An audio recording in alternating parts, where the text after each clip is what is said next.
এখন গরমে ধান তো পেকে গেছে বুঝছেন, এখন ধান তো কাটতে হবে। এখন গরম দেখলে তো চলবে না, এখন যেভাবে হোক ধান ঘরে তুলতে হবে।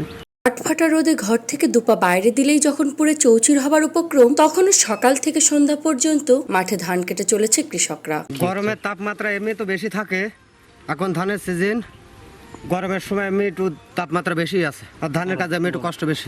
এই যে আমরা কাজের ফাঁকে এখন যে বিরতিটা নিচ্ছি, এই বিরতির যে গ্যাপটা থেকে যাচ্ছে, এটা আমরা সন্ধ্যার সময় আর কি ওইটা মেকআপ করে দেওয়ার চেষ্টা করি, যাতে মালিকেরও কোনো কর্মের লস না যায়, আমাদেরও আর কি জিনিসটা পরিপূর্ণভাবে হয়ে যায়। তারা বলছে ধান কেটে ঘরে ওঠানোর এখনই উপযুক্ত সময়, তাই যতই রোদ বৃষ্টি হোক জীবন ও জীবিকার তাগিদে কাজ তাদের করতে হবেই। এখন গরমে ধান তো পেকে গেছে বুঝছেন, এখন ধান তো কাটতে হবে।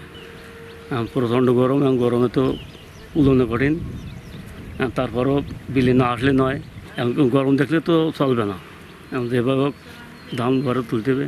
এই তীব্র তাপদাহে কৃষকদের বেশ কিছু সতর্কতা মেনে মাঠে থাকার পরামর্শ দেন বিশেষজ্ঞ চিকিৎসক। এই মুহূর্তে আসলে সারা দেশে একেবারে খুব তীব্র মাত্রা তাপপ্রবাহ চলছে। তীব্র রোদে গেলে অনেক সময় শরীরে ঘেমে যায়, পানি শূন্যতা চলে আসে, শরীরে লবণের পরিমাণ কমে যায়, প্রচণ্ড দুর্বল লাগে। সামনে ধানের মৌসুম, এবং এই সব মৌসুমে এই যে তীব্র তাপপ্রবাহ এ কিন্তু আরও চলমান থাকবে, বিশেষ করে 1 মাস।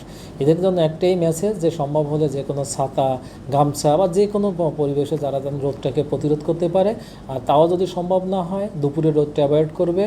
এরপরেও জানি 1 থেকে 2 ঘন্টা পর পর কোনো এক জায়গায় এসে জানি বিশ্রাম নেয় এবং প্রচুর পরিমাণে তরল এবং সুষম খাবার গ্রহণ করে। Desk report, voice of tiger.